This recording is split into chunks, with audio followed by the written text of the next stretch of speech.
गुरुर्ब्रह्मा गुरुर्विष्णू गुरुर्देव महेश्वरा गुरुर साक्षात परब्रह्मा तस्मै श्री गुरवे नमः.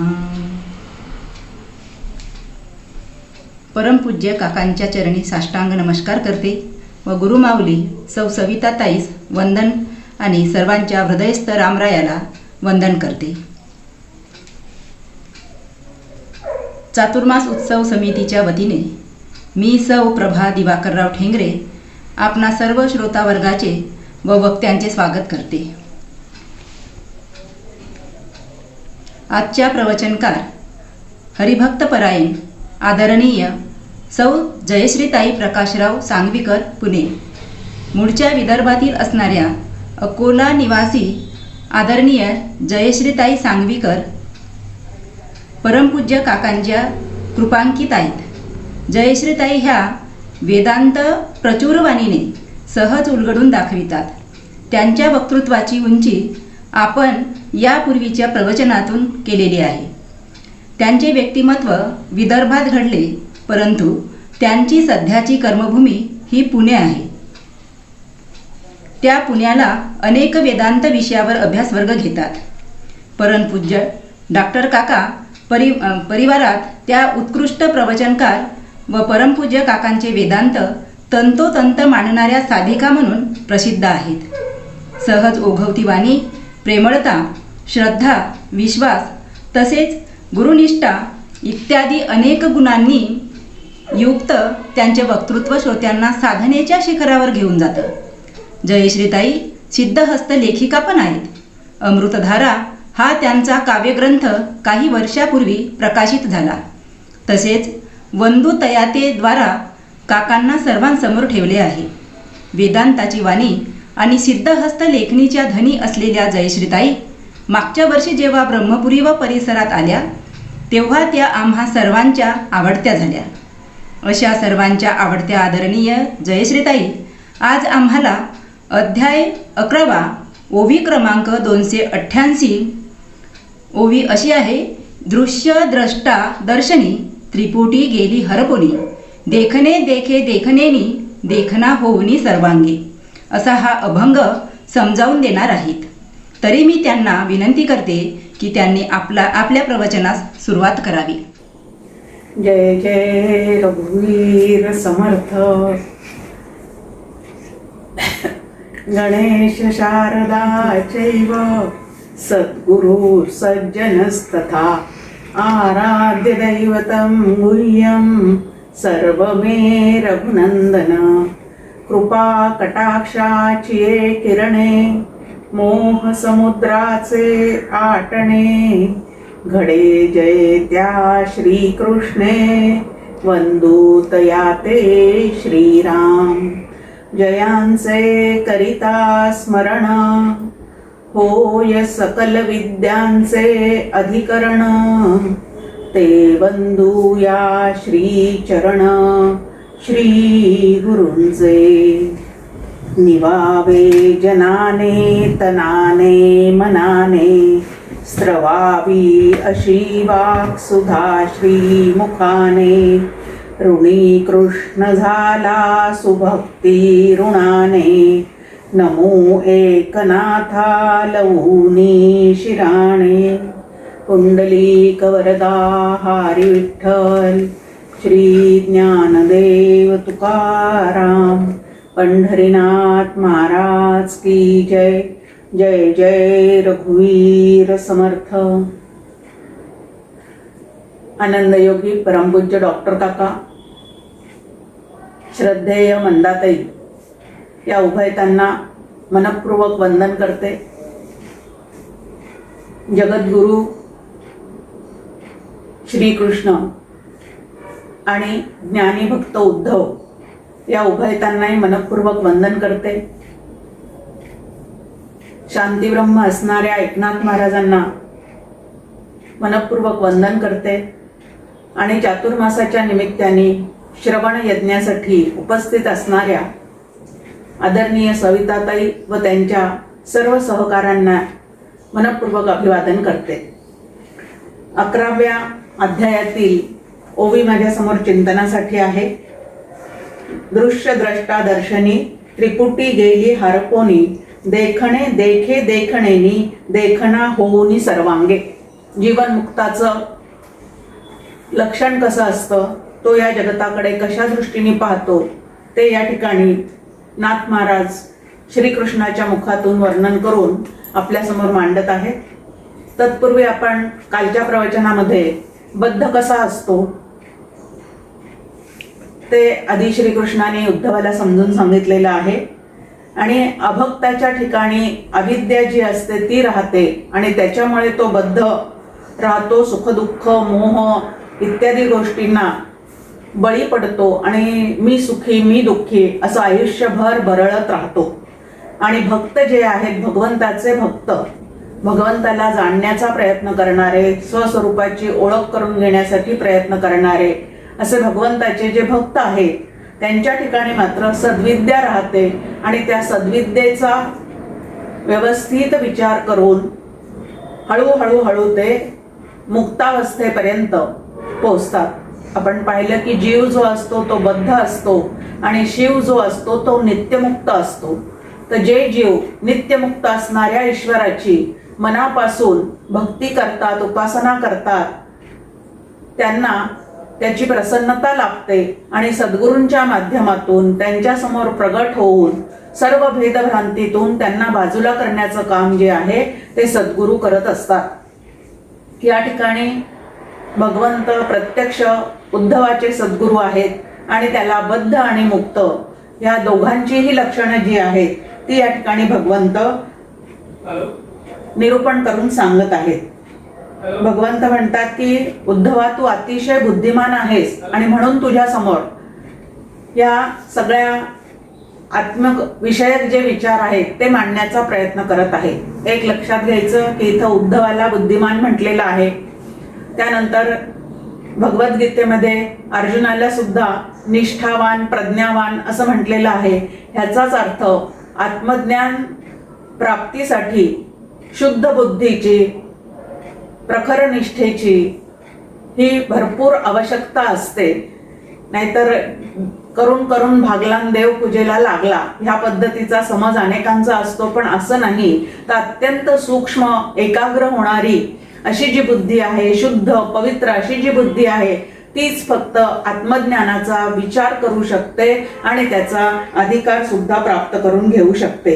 इथं भगवंत म्हणताय की जीव आत्मज्ञानाने संपन्न झाला की म्हणजे जीवाला स्वस्वरूपाची ओळख पटली की त्याला मुक्त असं म्हणतात.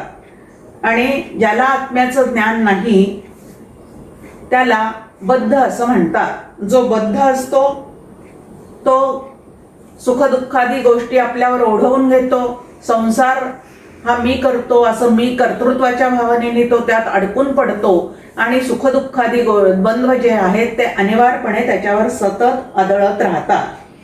आता अज्ञान अनादी आहे म्हणून अज्ञानाने अविद्येने निर्माण केलेलं जीवाभोवतीचं हे जे बंधन आहे त्याला सुद्धा अनादी असं समजलं जातं.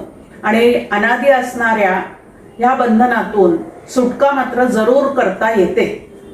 भगवंत अनादी अनंत आहे, पण माया नावाचं जे तत्व आहे ते मात्र अनादी जरी असलं तरी शांत आहे, म्हणजे मर्यादित आहे. त्याचा निराश, त्याचा बाध साधकांना सद्विद्येच्या जोरावर नक्कीच करता येतो. आणि म्हणून भगवंत या ठिकाणी अतिशय सुंदर प्रश्न उद्धव विचारतो म्हणून त्याची पाठ थोपटतात. आता श्री गुरूंकडनं या पद्धतीने ज्या वेळेला पाठ थोपटली जाते त्यावेळेला त्या स्पर्शाच्या निमित्ताने त्या साधकाच्या ठिकाणच्या अविद्येचा त्या ठिकाणी निराश करण्याचा जो प्रयत्न आहे शक्तिपात दीक्षेद्वारे या ठिकाणी ते सद्गुरू करत असतात. आणि म्हणून या ठिकाणी त्यांनी एक प्रश्न विचारलेला आहे की भगवंता, की तूच सर्व जीवांमध्ये व्यापून राहिलेला आहेस. आता जीव जर बद्ध होता तर हा बद्धपणा तुझ्याकडे येणार आहे की नाही, तो तुला पण लागू शकतो की नाही, असा एक जो प्रश्न आहे तो या ठिकाणी विचारलेला आहे. की येथे बोलणे न लगे बहु प्रतिबिंबा नाव जीव मुख्य बिंब तो मी शिव विशद उगवू हा जाण. या ठिकाणी त्याला जो प्रश्न पडलेला आहे की तू जर सर्व जीवांमध्ये व्यापून आहेस, प्रत्येक जीव जर तुझाच अंश आहे, तर जीवाच्या ठिकाणी हे जे बंधन पडलेलं आहे ते बंधन तुला सुद्धा तितकंच लागू होणार नाही का, असा प्रश्न विचारलेला आहे. आणि त्यावेळेला या ठिकाणी उत्तर दिलेलं आहे भगवंतांनी की तळ आहे, विहीर आहे, एखादं डबकं आहे आणि त्याच्यामध्ये सूर्याचं प्रतिबिंब आपल्याला प्रतिबिंबित झालेलं दिसतं. आता या 3 गोष्टी आहेत, एक तलाव आहे, दुसरं विहीर आहे आणि तिसरं पाण्याचं छोटंसं असं डबकं आहे. या तिन्ही ठिकाणी त्या सूर्याचं प्रतिबिंब प्रतिबिंबित झालेलं दिसतं. म्हणजे तो सूर्य जो आहे तो 3 ठिकाणी विभागला गेलेला आहे का, किंवा पाण्याचा त्या वर असणाऱ्या बिंबभूत सूर्याला स्पर्श तरी झालेला आहे का. प्रतिबिंब त्याचं त्यात दिसत आहे हे अगदी खरं, पण त्याला त्याचा स्पर्श मात्र अजिबात होत नाही. त्याप्रमाणे भगवंत म्हणतात की जीव आभासासी प्रस्तुत नित्यबद्ध नित्यमुक्त एकासी दोन्ही अवस्था येथ असे दावित विद्या अविद्या. की वास्तविक पाहता बिंब जे आहे म्हणजे ब्रह्मरूपता जी आहे किंवा आत्मरूपता जी आहे जीवाच्या ठिकाणची, त्याला बद्धता आणि मुक्तता या दोन्हीचीही अजिबात काय होत नाही, तर त्या ठिकाणी लागण होत नाही. त्या ठिकाणी तो कायमच कसा आहे तर पूर्णपणे बद्ध मुक्त याच्या दोन्हीच्याही पलीकडचा असणारा तो आहे. पण हे केव्हा घडतं, मग विद्या आणि अविद्या, अविद्येने जे जीवग्रस्त झालेले आहेत त्यांच्या ठिकाणी बंधन निर्माण होतं आणि सद्विद्येने युक्त असणारे जे जीव आहेत ते मात्र या ठिकाणी हळूहळू मुक्त होत जातात. आपण पाहतो की रेल्वे स्टेशनच्या जवळ किंवा एखाद्या मॉलच्या समोर अनेक गाड्या 2 व्हीलर असू दे 4 व्हीलर असू दे या पार्किंगला लावलेल्या असतात. आता जितक्या गाड्या तितके आरसे आणि तितक्या आरशांमध्ये त्या सूर्याचं प्रतिबिंब जे आहे ते पडलेलं असतं. आणि ज्याप्रमाणे आरसा त्याप्रमाणे ते बिंब जरी तुम्हाला आम्हाला दिसत असलं तरी इतक्या गाड्यांचा स्पर्श आणि त्याच्या आरशांचा स्पर्श मात्र त्या बिंबरूप सूर्याच्या ठिकाणी अजिबात नसतो. त्याचा एकपणा इतके प्रतिबिंब पडल्यानंतर यत्किंचित सुद्धा मोडत नाही. तसंच या ठिकाणी की ब्रह्म नावाचं तत्व, आत्मा नावाचं तत्व एकच आहे, पण अनेक प्रतिबिंब त्यामध्ये दिसत असल्यामुळे तुम्हाला आम्हाला मात्र जीवाजीवातला भेद, जीवाशिवातला भेद या पद्धतीचे भेद निर्माण होतात. ते सत्य आहेत असं वाटतात आणि भेदांना सत्यत्व दिलं की अभेद तत्वाकडे आमचं दुर्लक्ष होतं आणि द्वितीयात्वयी भयम भवती या पद्धतीने जीव जो आहे तो भ्रांतीमध्ये अडकून पडतो. मग आता या भ्रांतीतून सोडवणारा कोण आहे, तर तेही गुरुकृपा उजियेडे ज्याचे लिंग देह विगडे त्यासी परमात्म्यासी ऐक्य घडे ये रते बापुडे देहबंदी. की पहा, अविद्या असेल किंवा विद्या असेल याचा संबंध स्थूल देहाशी आहे का लिंग देहाशी आहे, तर विद्या, सद्विद्या आणि अविद्या यांचा जो संबंध आहे तो अंतःकरणाशी आहे. आणि ज्याचं अंतःकरण दोषयुक्त आहे त्याला स्वस्वरूपाचं भान होत नाही. आणि ज्याचं अंतःकरण श्री गुरूंच्या उपदेशामुळे, श्री गुरूंच्या कृपेमुळे, ईश्वराच्या कृपेमुळे शुद्ध, स्वच्छ, पवित्र, निर्मळ झालेलं आहे, त्याला मात्र स्वस्वरूपाचं पूर्णपणे ज्ञान होऊ शकतं. हे या ठिकाणी भगवंत सांगतायत. की भगवंत या ठिकाणी म्हणतात की वास्तविक पाहता कुठल्याही जीवापासून मी भिन्न नाही, तर प्रत्येक जीवाच्या आतमध्ये ममैवांशो जीवलोके असं भगवद्गीतेमध्ये सुद्धा सांगितलेलंच आहे. की सर्वांच्या आतमध्ये मी असून सुद्धा हा फरक का पडतो बद्ध आणि मुक्त, तर विद्या आणि अविद्या, अंतःकरण या उपाधीमुळे हा जो फरक आहे तो या ठिकाणी पडलेला असतो. आता जीव आणि शिव यांचं जे कसे आहेत हे या ठिकाणी भगवंत समजून सांगत आहेत. आपल्याला मुंडक उपनिषदातला दृष्टांत माहिती आहे, तोच या ठिकाणी या श्लोकामध्ये म्हणजे 6व्या श्लोकामध्ये आपल्या समोर आहे. की शरीर हेच जणू काही एक वृक्षासारखं आहे आणि ह्या वृक्षावर 2 पक्षी बसलेले आहेत. एक शिवरूप पक्षी आहे आणि एक जीवरूप पक्षी आहे. तर आता जीवरूप जो पक्षी आहे, वास्तविक पाहता हे दोघंही चेतन असल्यामुळे एकमेकांचे सखे आहेत, मित्र आहेत असं या ठिकाणी म्हटलेलं आहे की हे दोन्हीही चेतन असल्यामुळे समानच आहेत, एकच आहे आणि एकमेकांचे ते जणू काही सख्खे मित्र आहेत. या शरीररूपी वृक्षावर राहणे ही जणू काही त्यांची एक लीलाच आहे.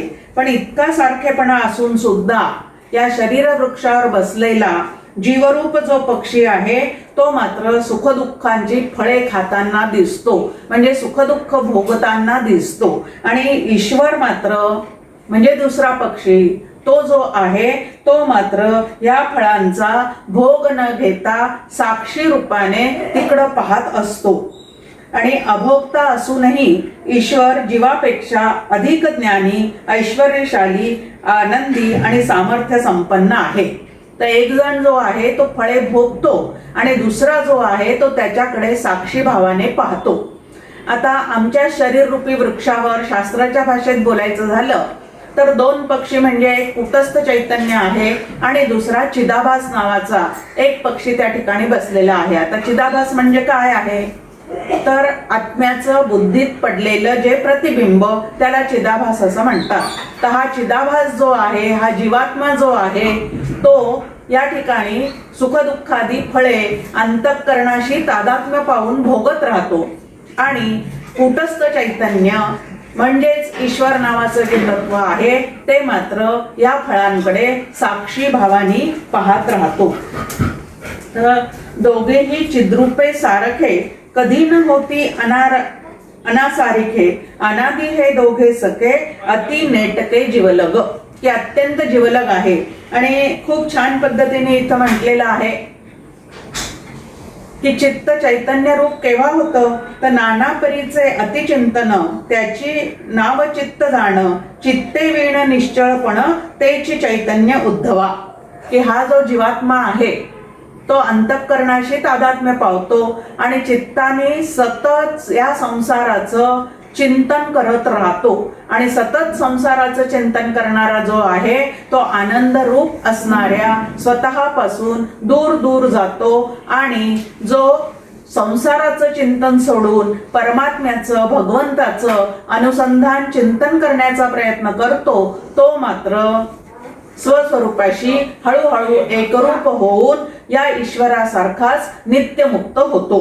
असं खूप छान पद्धतीने इथं आपल्या समोर मांडणी आहे की नाना प्रकारचं या संसाराचं चिंतन करता करता आमचं चित्त जे आहे ते मलिन होतं आणि मी चैतन्य आहे असा भाव त्या ठिकाणी न राहता मी देह आहे, प्राण आहे, मन आहे या पद्धतीचा मी सुखी आहे, दुःखी आहे याप्रमाणे त्या ठिकाणी स्वतःविषयीचे अनेक गैरसमज निर्माण होतात.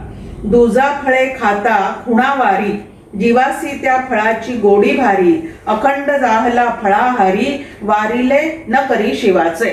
खूप छान पद्धतीने नाथ महाराजांनी इथं आपल्या समोर वर्णन केलेलं आहे की ज्या वेळेला हा जीवरूप पक्षी या सुखदुःखांचे फळे भोगतो आणि सुखी दुःखी होत राहतो त्यावेळेला हा शिव नावाचा जो पक्षी आहे तो त्याला सारखा खुणावत असतो. म्हणजे साक्षी भावाने राहून त्याला सारखा काय करत असतो तर त्याला वेदशास्त्र रूपी खुणेनी संतांच्या ग्रंथांच्या रूपाने त्याला सारखं यामध्ये तू अडकू नको असं खुणावून सांगत असतो. पण या शिवाकडे जीवाचं हे फळे भोगत असताना अजिबात लक्ष नसतं किंवा चुकून माकून लक्ष गेलं तर तिकडं दुर्लक्ष करण्याची सवयच त्याची अधिक असल्यामुळे शिवानी सतत त्याच्याजवळ राहून त्याला खुणा जरी केलेल्या असल्या तरी त्या खुणाकडे त्याचं अजिबात लक्ष जात नाही.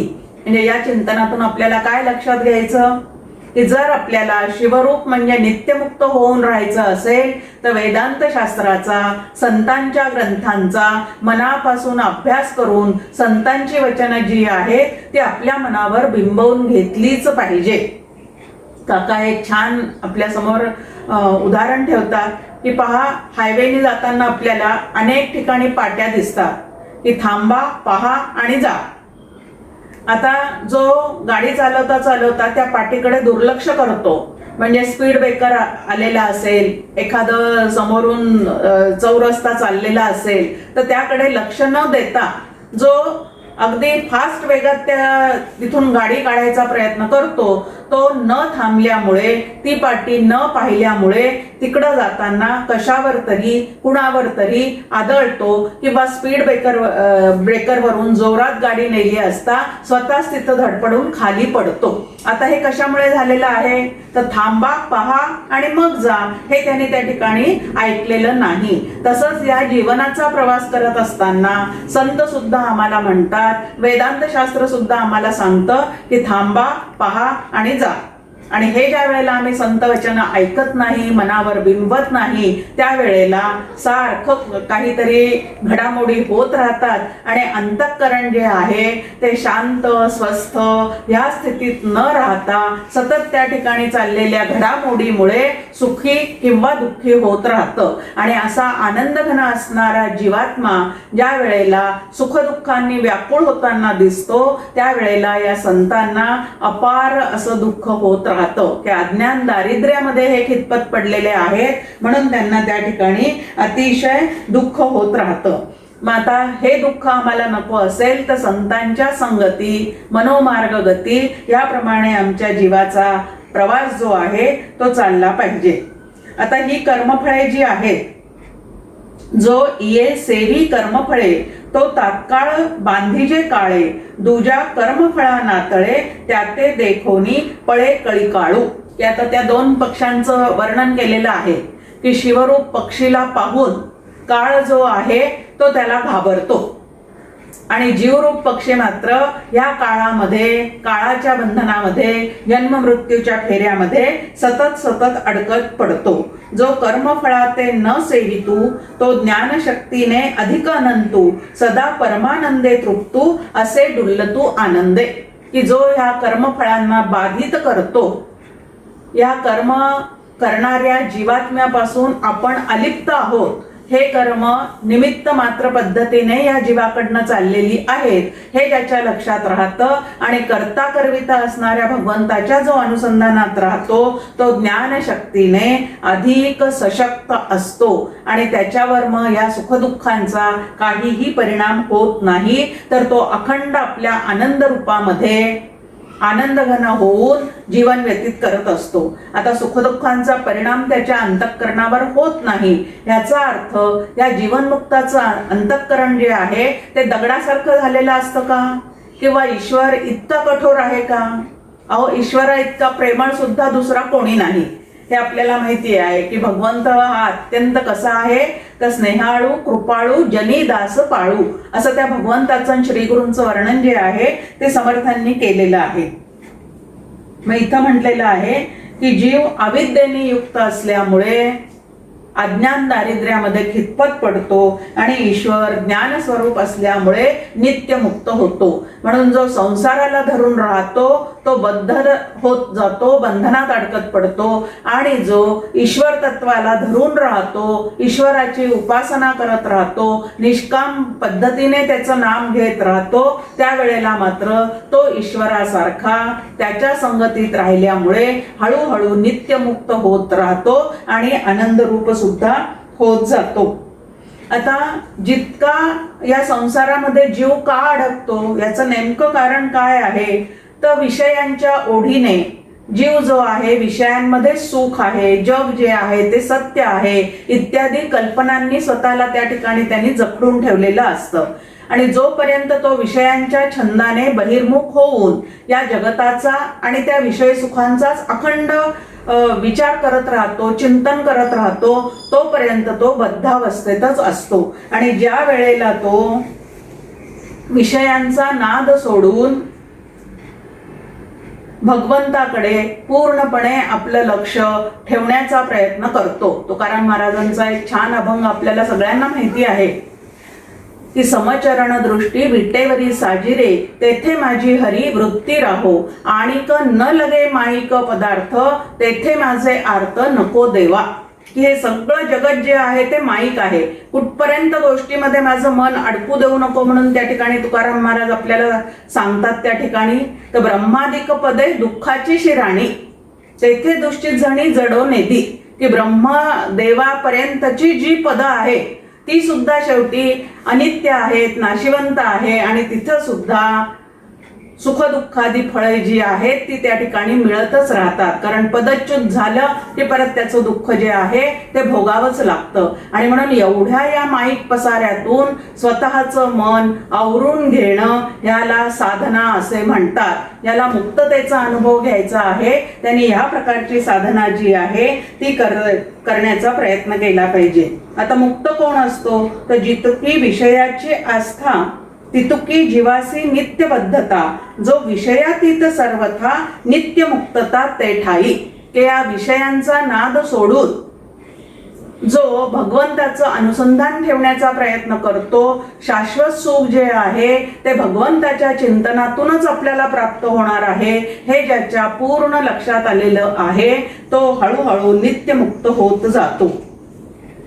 देही असोनी, आता मुक्ताचं लक्षण सांगायला या ठिकाणी सुरुवात केलेली आहे की देही असोनी देहबुद्धी नाही, हे मुक्ताचे मुक्त लक्षण पाही. या लागी देही असोनी विदेही म्हणिपे पाही या हेतू. आता विदेही शब्द दोन अर्थाने वापरला जातो. एक मृत्यूनंतर जो ब्रह्मरूप होतो त्याला सुद्धा विदेह मुक्ती मिळते असं म्हणतात. आणि देहात असतानाच मी देह नाही हे ज्याच्या पूर्णपणे लक्षात आलेलं आहे, ज्याने देह तादात्म्य पूर्णपणे सोडलेलं आहे आणि मी आत्मा आहे अशी ज्याची निश्चयात्मक बुद्धी झालेली आहे त्याला सुद्धा देहात असून तो देहाशी संलग्न नसल्यामुळे त्याला सुद्धा विदेही असं म्हणतात. आणि हे मुक्ताचं लक्षण आहे. देहात आहे पण मी देह आहे अशी ज्याच्या ठिकाणी कल्पना नाही. जगात वावरतो आहे पण जगत सत्यत्व भ्रांती जी आहे त्याच्यातून जो सुटलेला आहे आणि भव्य दिव्य कर्म तो गुरु आज्ञेने करतो आहे, ईश्वर आज्ञेने करतो आहे. पण करता भोगता मी नसून करता करविता भगवंत आहे हे ज्याच्या पूर्ण लक्षात आलेलं आहे तो या सर्व भ्रांतीतून सुटलेला असतो. आणि असा भ्रांतीतून जो मुक्त झालेला असतो त्याला नित्यमुक्त, मुक्त, जीवनमुक्त असं म्हटलं जातं. स्वस्वरूपाचे विस्मरण तेने विषयासक्ती दृढ जाण, संकल्प विकल्प अति गहन तेच लक्षण बद्धाचे. सदा स्वरूपानुसंधान हे साधूचे लक्षण असे समर्थांनी या सिद्ध पुरुषांची काय केलेली आहे तर छान व्याख्या केलेली आहे. आता पहा, या अध्यायामध्ये फक्त बद्ध आणि मुक्त यांची लक्षणं आपल्या समोर श्रीकृष्णांनी सांगितलेली आहेत. पण समर्थांनी बद्धाचा मुक्त होईपर्यंत मध्ये अजून दोन प्रकारचे असतात ते पण सांगितलेले आहेत. की माणसांचे 4 प्रकार आहेत. एक बद्ध, मुमुक्षु, साधक आणि सिद्ध. मुक्त म्हणण्याऐवजी त्यांनी सिद्ध त्या ठिकाणी म्हटलेलं आहे की ज्याच्या ठिकाणी जीवब्रह्म ऐक्य जे आहे ते पूर्ण सिद्धीला गेलेलं आहे. आता या ठिकाणी भक्ताचं वर्णन जाता जाता सहज केलेलं आहे की कोण बद्ध असतो आणि कोण मुक्त असतो. मग इथं की मुक्त जाहला नित्य निष्काम, क्रोध लोभेसी निमाला काम, तो स्वये जाहला आत्माराम, विश्राम धाम जगाचे. की अनंत काळपर्यंत ज्याने निष्काम कर्म आणि निष्काम उपासना केलेली आहे आणि ज्याचं अंतःकरण अतिशय शुद्ध झालेलं आहे, ज्याच्या चित्तातून काम क्रोधाची हकालपट्टी झालेली आहे, असा जो कोणी आहे त्याने आत्मारामाशी पूर्णपणे ऐक्य साधलेलं असतं. देहात असतानाच या आत्मारामाची ओळख करून तो पूर्णपणे आनंदरूप झालेला असतो. आणि म्हणूनच विश्राम धाम जगाचे की स्वतः तर त्याच्या ठिकाणी त्याला विश्रांतीचा, शांतीचा, तृप्तीचा अनुभव येतोच, पण त्याच्या सहवासात जे जे कोणी येतात त्यांना सुद्धा त्याच्या सहवासामध्ये आनंदाचा, तृप्तीचा, शांतीचा जो अनुभव आहे तो येत जातो. मग आता हे जे कर्म तुमच्या आमच्याकडून घडतात त्याच्या मागे नेमकं कारण काय आहे ते इथे आपल्या समोर ठेवतात नाथ महाराज. देही ज्या गुणाचे प्राधान्य तैसेचे कर्म निपचे जाण, इंद्रियेती गुणाधीन तदनुसारे जाण वर्तती. 3 गुणांनी प्रत्येक जीवाचा स्वभाव बनलेला आहे आणि या 3 गुणांच्या प्रेरणेप्रमाणे जीवाकडनं जे आहेत ते कर्म घडत चाललेले असतात. 3 पैकी 2 गुण जे आहेत ते दबलेले असतात आणि एक गुण जो आहे तो वरचढ झालेला असतो, सत्व, रज आणि तम. आता ज्यांच्या स्वभावामध्ये रजतमाचं मिश्रण अधिक आहे ते बद्ध असतात. ज्याच्या स्वभावामध्ये सत्वगुण वर आलेला आहे तो मात्र हळूहळू मुक्त होत जातो. एव दैव गुणे देह वर्तन, तेथ मी करता म्हणवी आपण, तेच त्यासी दृढबंधन, आपणा आपण घातक. की ज्याने या संत ग्रंथांचा अभ्यास केलेला आहे, 3 गुणांचा अभ्यास केलेला आहे, कर्मविपाकाचा सिद्धांत ज्याने श्री गुरूंकडनं समजून घेतलेला आहे, तो चुकून सुद्धा स्वतःला करता समजत नाही. कर्म करून सुद्धा, आता करता समजत नाही म्हणजे आळशीपणाने नुसता बसून राहतो असं नव्हे, पण केलेले कर्म, त्याचं कर्तृत्व भोक्तृत्व हे सगळं स्वतःकडे मात्र तो अजिबात ओढवून घेत नाही. तर गुणांचे ठाई ह्या पद्धतीने गुणच गुणात वर्तन करत आहेत. गुणा गुणेषु वर्तंत इतिमत्वान सज्जते, असं भगवद्गीतेमध्ये सुद्धा आपल्या समोर सांगितलेलं आहे की गुणांच्या प्रेरणेप्रमाणे त्या जीवात्म्याकडनं या प्रकृतीची हालचाल होत असल्यामुळे ते कर्म मी करतो असं अजिबात नाही. कारण आत्मरूप मी जो आहे तो अकर्ता आहे हे त्याच्या पूर्णपणे लक्षात राहिलेलं असतं. प्रकृतीचे कर्म आपले माथा, घेऊन नाचे अहम ममता, तेने अभिमाने दृढबद्धता, आकल्पांता अनिवार्य. या प्रकृतीने केलेलं जे कर्म आहे त्याच्यातून जी अहंता म्हणजे देह मी आहे ही अहंता आणि जग माझं आहे ही ममता, असं अहम ममता ज्याच्या मानगुटीवर बसलेली आहे त्याला मात्र अभिमान चढतो आणि तो अभिमान दृढ झाला की तो बंधनामध्ये अडकत जातो. पण या बंधनातून सुटण्यासाठी ज्ञानेश्वर माऊलींनी पण आपल्या समोर एक ओवी ठेवलेली आहे. तू गुणत्रया ते अव्हेरी, मी माझे हे न करी, एक आत्मसुख अंतरी विसंब जाणे. ते या गुणांच्या प्रेरणेप्रमाणे कर्म होत आहे. आधी तर गुणांच्या प्रेरणेप्रमाणे जरी कर्म होत असले तरी कुठल्या गुणाचा काय परिणाम आहे, माझ्या स्वभावातला कुठला गुण मी अधिक वर ठेवावा याचं सुद्धा चिंतन जे आहे ते साधकाने उत्तम तऱ्हेने केलेलं असलं पाहिजे.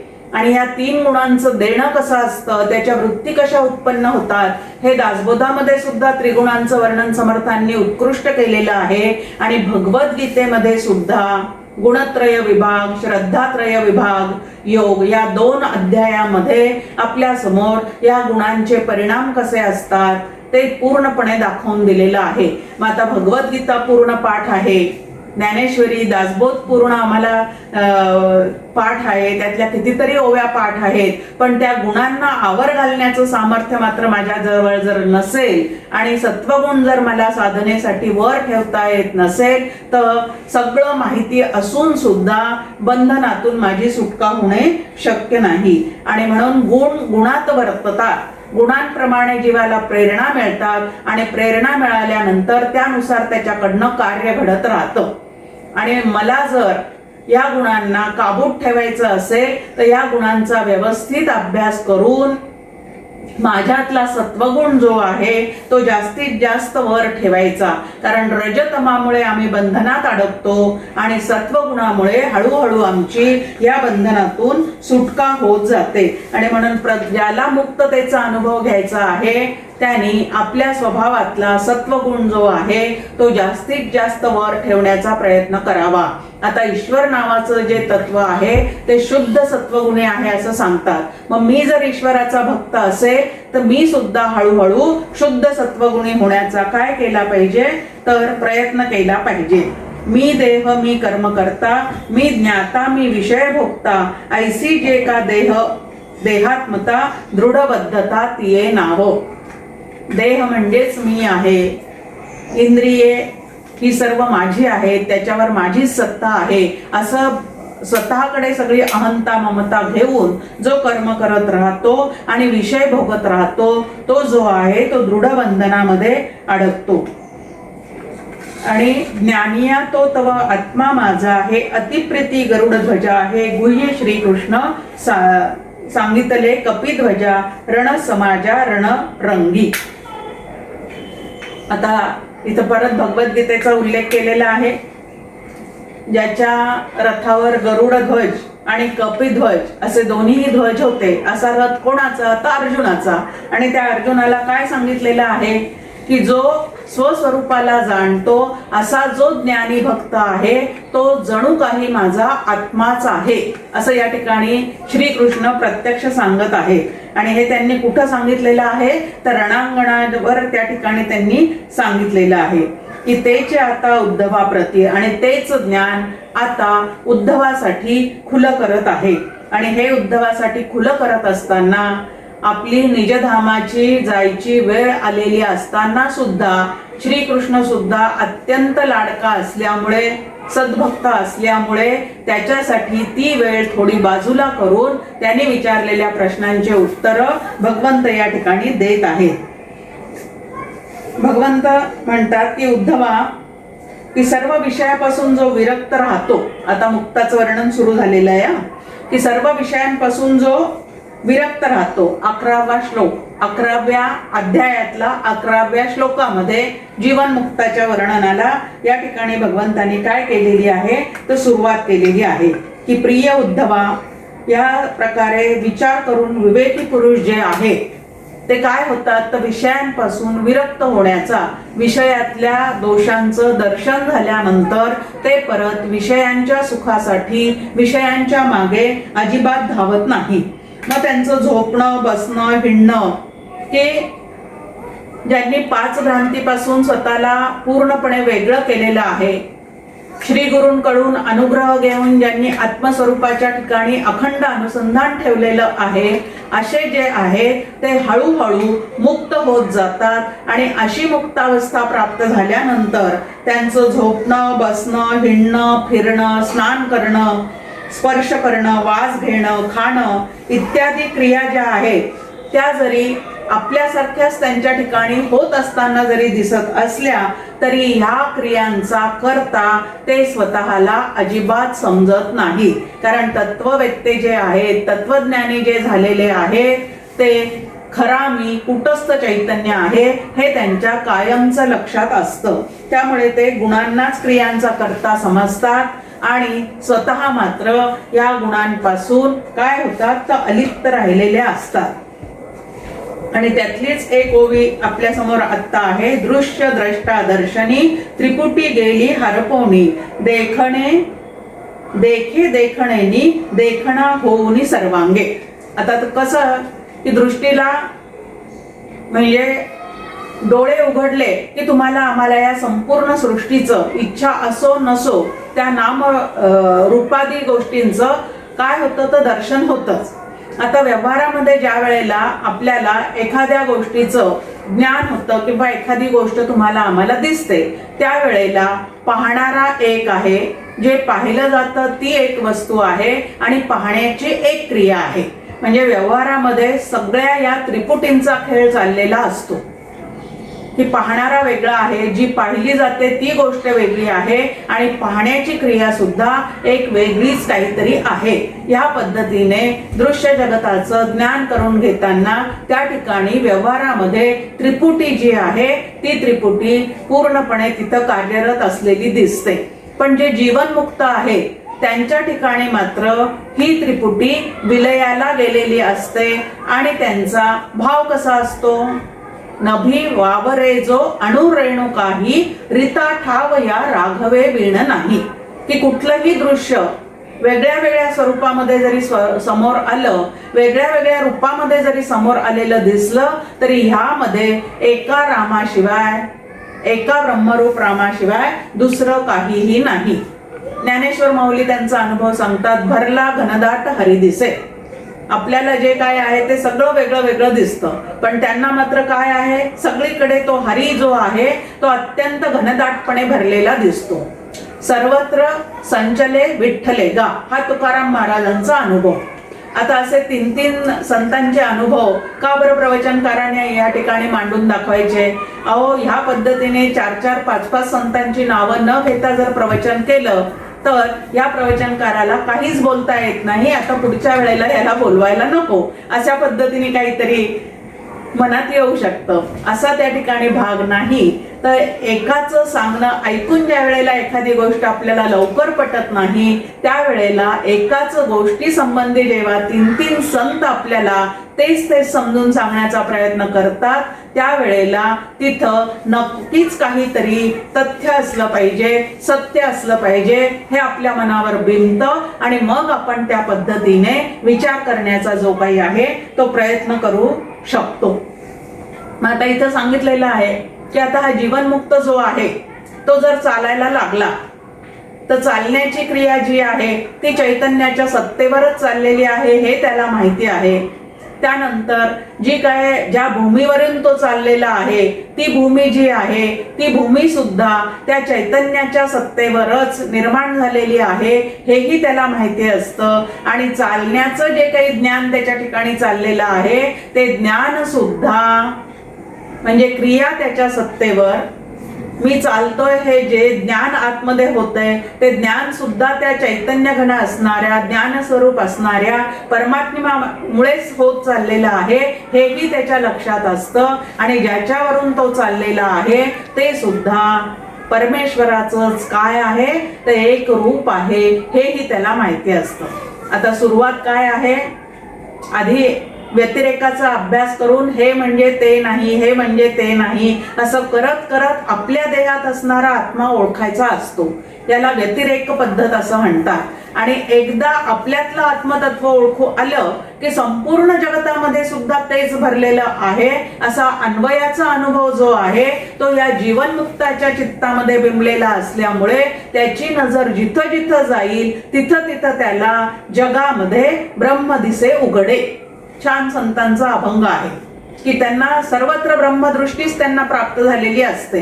मग कुठलीही क्रिया करताना दिसू दे, कोणाशीही बोलताना दिसू दे, एखाद्याशी भांडण करायचं झालं तर तिथं भांडताना जरी तो दिसत असला तरी आतमध्ये मात्र कोणाच्या सत्तेवर हे चाललेलं आहे ह्याचं ज्ञान जे आहे ते पूर्णपणे त्याच्या अंतःकरणामध्ये बिंबलेलं असतं. आणि एका आत्मतत्वाशिवाय या जगतामध्ये दुसरं तिसरं काहीही नाही.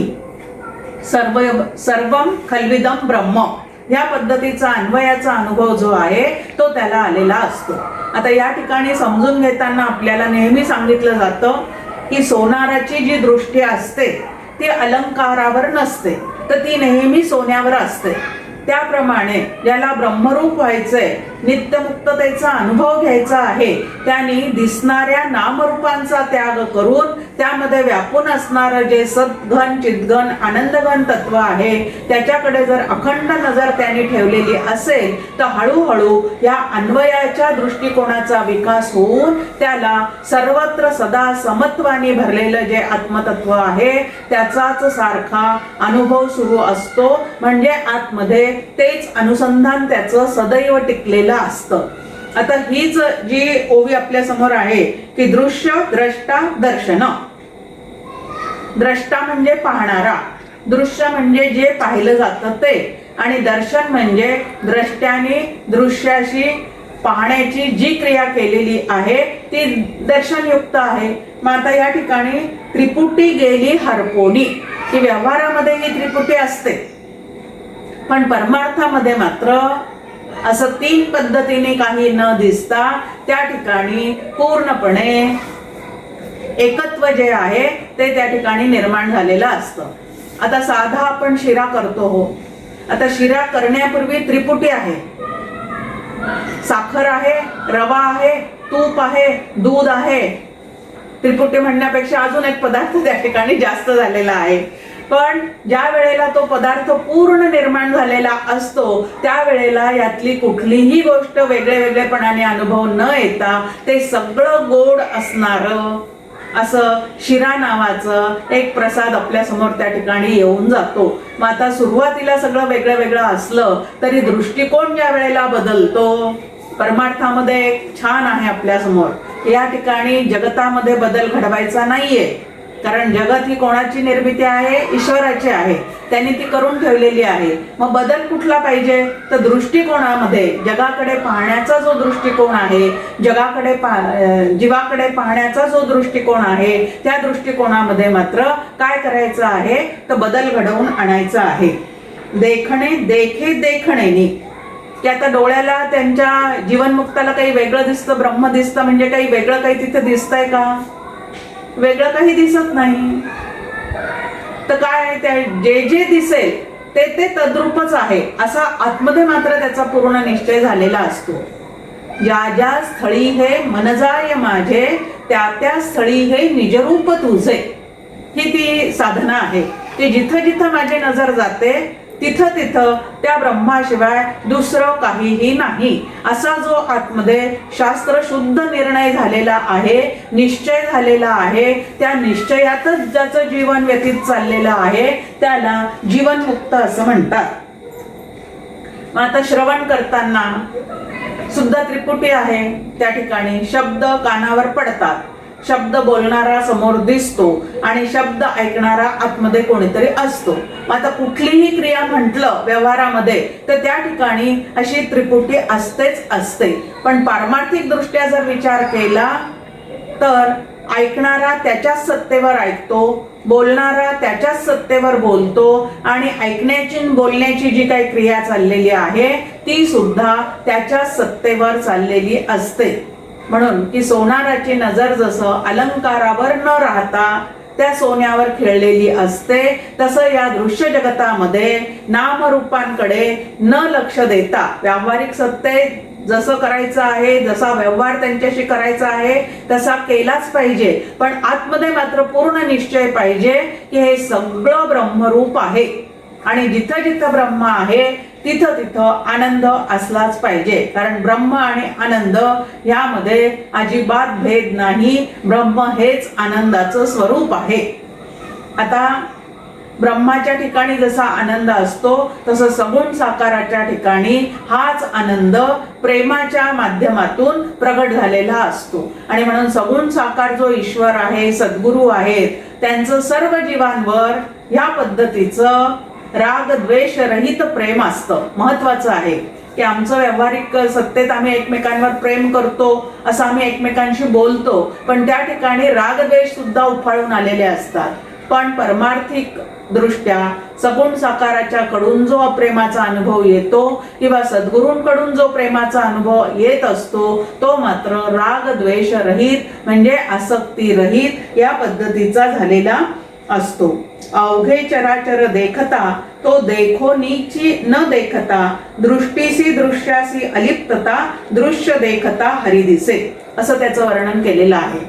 हे संपूर्ण चराचर म्हणजे जड चेतन सगळ्या वस्तू, सजीव निर्जीव इत्यादी सर्व गोष्टी तो पाहत असताना नामरूप पाहत असून सुद्धा त्याचं लक्ष त्या नामरूपादी उपाधीकडे नसतं, तर आतमध्ये व्यापून असणाऱ्या चैतन्याकडे. त्या उपाधी माझी गुप्त, चैतन्य असे सर्वगत. आता हे ब्रह्म जड चेतनामध्ये कशा पद्धतीने व्यापून आहे शास्त्र आपल्या समोर त्याची मांडणी करतं की कसं आहे तर ज्या ज्या आम्हाला जड वस्तू दिसतात त्या त्या सगळ्या ब्रह्माच्या सत्तत्वावर अस्तित्वात आलेल्या असतात. म्हणजे एखादी गोष्ट असती म्हणजे आहे असं जेव्हा आम्हाला दिसतं तेव्हा त्या आहेच्या मागे सत नावाचं तत्व असतं. ज्या वेळेला ती वस्तू अंतःकरणाला कळते त्यावेळेला कळण्याच्या मागे ज्ञानघन नावाचं तत्व असतं. आणि ज्या वेळेला त्या वस्तूविषयी अनुकूल किंवा प्रतिकूल भाव निर्माण होतो म्हणजे असून प्रिय असते किंवा नसून प्रिय असते. प्रत्येक वस्तू, प्रत्येक व्यक्ती, प्रत्येक घटना प्रत्येक जीवाच्या ठिकाणी असून किंवा नसून पण प्रिय असते. आता असून नसून हा व्यवहारातला भाग आहे आणि अखंड प्रियत्व जे त्याच्या ठिकाणी आहे, मग असून तरी प्रिय असेल किंवा नसून तरी प्रिय असेल. काका गमतीने नेहमी सांगतात की लहानपणी मुलांना आई वडील असून प्रिय असतात आणि जसे जसे ते मोठे होतात त्यावेळेला त्यांना ते नसून प्रिय होत जातात आणि मग नसून प्रिय झाले की त्यांची रवानगी जी आहे ती वृद्धाश्रमाकडे होत जाते. मग आता असून प्रिय किंवा नसून प्रिय प्रत्येक गोष्टीच्या ठिकाणी प्रत्येक घटनेच्या ठिकाणी प्रियत्व आहे, पण असून नसून हा जो तपशील आहे तो त्या त्या जीवाच्या अनुभवाप्रमाणे असतो. पण प्रियत्व त्या ठिकाणचं जे आहे ते मात्र त्या आनंद घन तत्वापासून आलेलं आहे.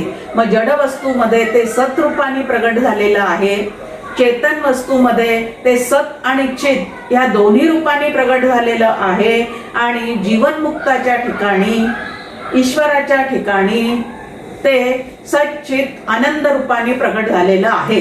कारण त्यांच्या आनंदाला कधीही उतरती कळा लागत नाही. जीवनमुक्त जे आहे त्यांचा चित्तातला आनंद जो आहे तो त्यांचा स्थायी भाव झालेला असतो. आणि म्हणून जीवनमुक्ताच्या ठिकाणी, श्री गुरूंच्या ठिकाणी, ईश्वरांच्या अवतारांच्या ठिकाणी अखंड आनंद जो आहे तोच त्या ठिकाणी अनुभवाला येतो. संत आनंदाचे स्थळ, संत सुखची केवळ, अशी संतांची व्याख्या जी आहे ती समर्थांनी करून ठेवलेली आहे. की ही जी त्रिपुटी आहे ती लयाला घालवायची असेल तर साधकांनी जे जे दिसतं, जे जे कळतं, ज्याच्या ज्याचं आपल्याला दर्शन होतं, किंवा जे जे काही या पृथ्वी तलावर नामरूपात्मक आहे ते भिन्न भिन्न जरी दिसत असलं तरी त्यामध्ये एकाच हरिशिवाय, भक्तीच्या भाषेत बोलायचं झालं तर त्याला हरिशिवाय म्हणायचं, आणि शास्त्राच्या भाषेत बोलायचं झालं तर एका ब्रह्माशिवाय कुठेही काहीही नाही. हा शास्त्राचा सिद्धांत हळूहळू श्रवण मनन करून तुम्ही आम्ही काय केला पाहिजे तर समजून घेतला पाहिजे. आता तुम्हाला आम्हाला जर जीवनमुक्तीची ओढ लागलेली असेल तर सुरुवात कुठून आहे हो? सुरुवात आहे संतांच्या चरणी बसून श्रवण करणे. आता ग्रंथ सांगणारे खूप जण आपल्याला भेटतात, काही पंडितही असतात, भरपूर तऱ्हेने त्यांनी पण अभ्यास केलेला असतो, पण अनुभवाचा स्पर्श मात्र त्यांच्या वचनांना झालेला नसतो. आणि काही संत असतात अगदी नेमकंच बोलतात, पण ते बोललं की तेवढा जो भाग आहे तो समोरच्याला एकदम क्लिक होऊन जातो. मग असं कोण वक्ता असावा साचार अनुभवाचा, असं समर्थांचं सांगणं आहे की अनुभवाचे बोल जे आहेत ते अंतःकरणामध्ये येऊन ताबडतोब भिनतात. आणि म्हणून काय आहे की चराचरामध्ये आता जीवनमुक्त जरी झाला तरी त्याला या जगात वावरायचं प्रारब्ध आहे, तोपर्यंत त्याचं जीवन या जगताच्या संगतीनेच त्याला व्यतीत करायचं असतं. आणि बद्ध जरी झाला तरी तो सुद्धा या जगामध्येच वावरणारा असतो. मग दोघही जण जगातच वावरणारे असतात, पण दोघांच्या अंतःकरणाची जी जगाकडे पाहण्याची ठेवण आहे, दृष्टी आहे, ती मात्र अत्यंत भिन्न झालेली असते. आता चोखयाची महारी म्हणजे चोखोबांची जी पत्नी आहे तिचा एक अभंग सगळीकडे प्रसिद्ध आहे, अवघा रंग एक झाला. आणि त्यामध्ये एक आहे पाहणे, पाहते म्हणजे पाहणारा, जे पाहिलं जातं ते, हे सगळं एकच आहे. आता हा अनुभव तिला कुठून आलेला आहे हो? ती कुठल्या युनिव्हर्सिटीत गेलेली आहे का ती अजून कुठं गेलेली आहे म्हणून तिला हा अनुभव आलेला आहे? तर संत संगतीमध्ये साचार वक्ता असणारे जे संत आहेत, अशा संतांच्या संगतीमध्ये अखंड श्रवणाचा लाभ ज्याला घडलेला आहे त्याला ह्या गोष्टी ज्या आहेत त्या अंतःकरणावर बिंबून कधीतरी त्या एकदम क्लिक होऊन जातात. आणि ह्या तऱ्हेचा अनुभव अवघा रंग एक झाला.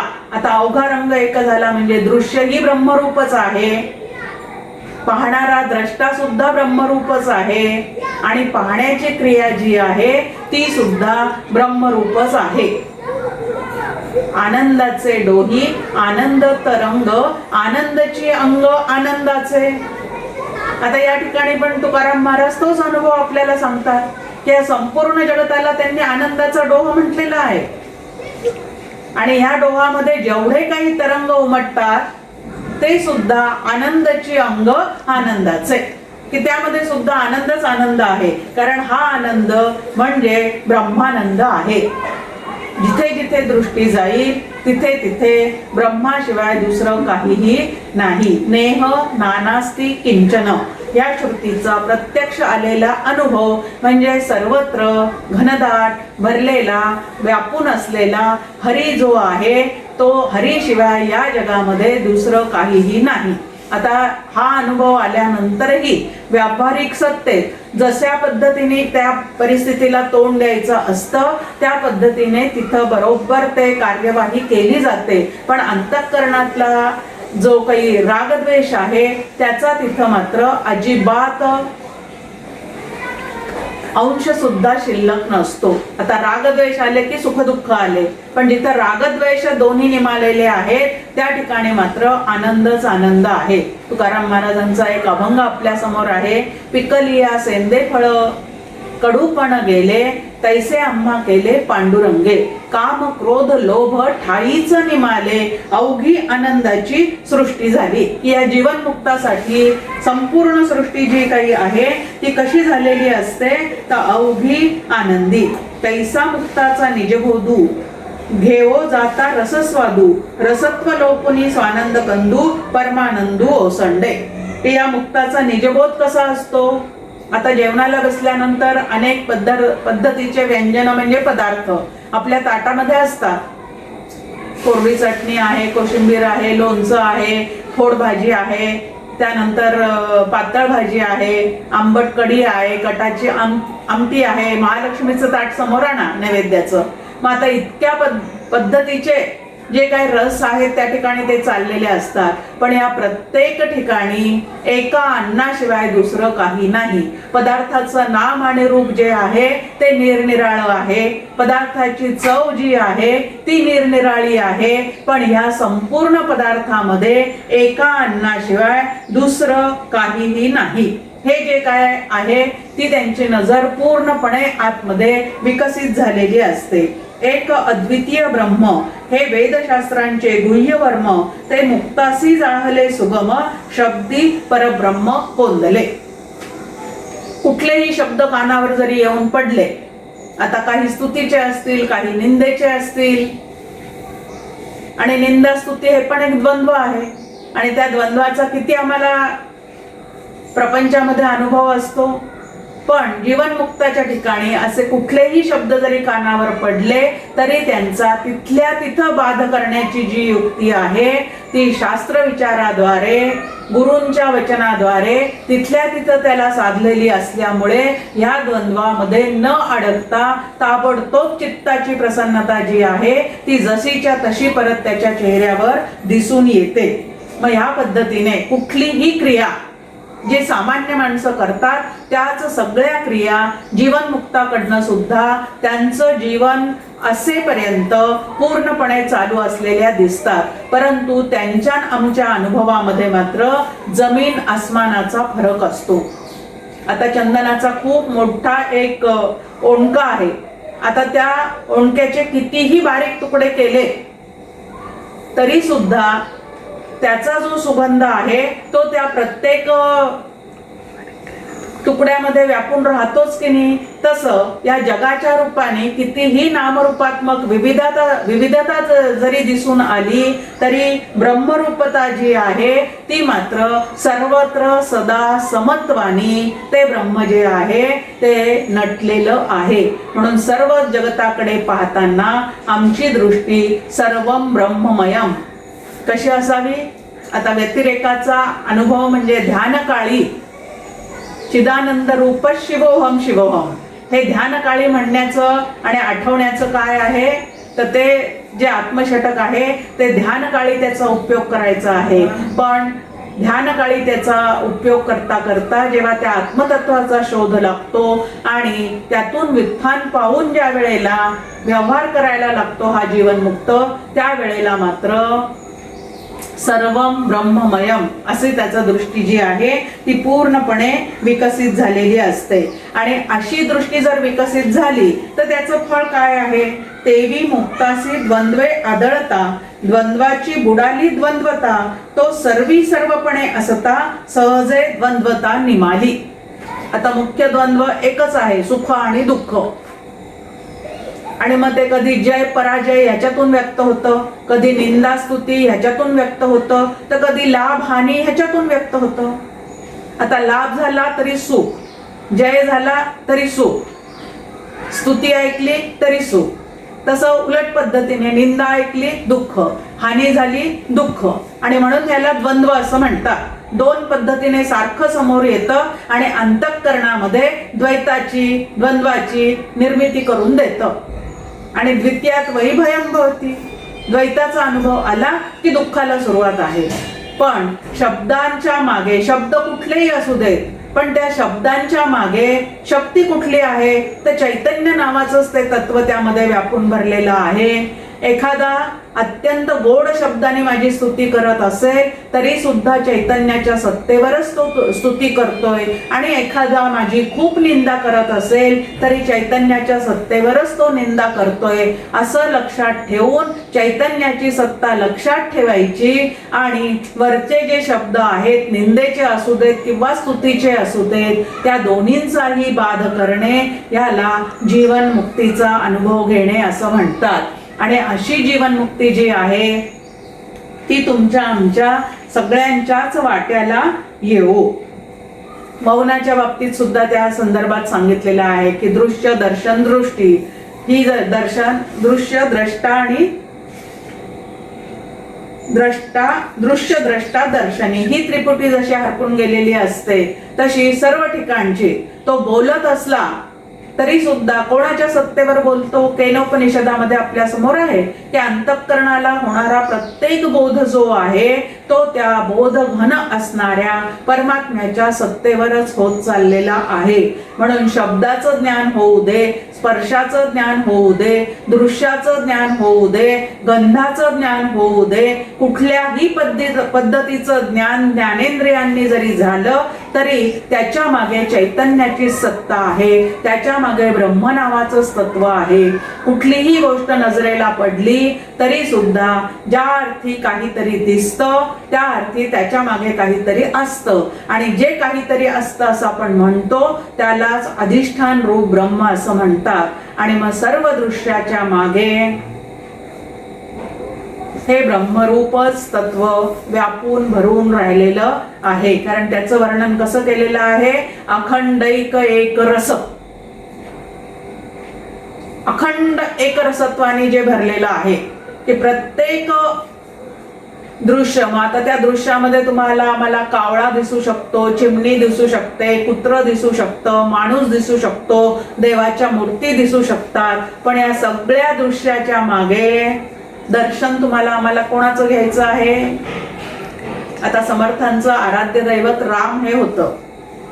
म्हणून विठ्ठलाला पंढरपूरला ते भेटायला गेल्यानंतर त्याचं दर्शन घेत असताना सुद्धा येथे उभा का श्रीरामा, म्हणजे विठ्ठलाकडे पाहताना सुद्धा अनुसंधान त्यांना त्यांच्या आराध्य दैवताचं. आता दृश्य रूपाने विठ्ठल दुसरा दिसतो पण दोघही जण ब्रह्मरूप आहे हा भाव असल्यामुळे महादेवाचं दर्शन घ्यायला गेले तरी तिथेही ब्रह्म आहे, विठ्ठलाचं दर्शन घ्यायला गेलो तरी तिथेही ब्रह्म आहे, देवीचं दर्शन घ्यायला गेलो तरी तिथेही ब्रह्म आहे. या पद्धतीने सर्व तऱ्हेचे भेद या ब्रह्मरूपामध्ये, ब्रह्मस्वरूपामध्ये मावळलेले असतात.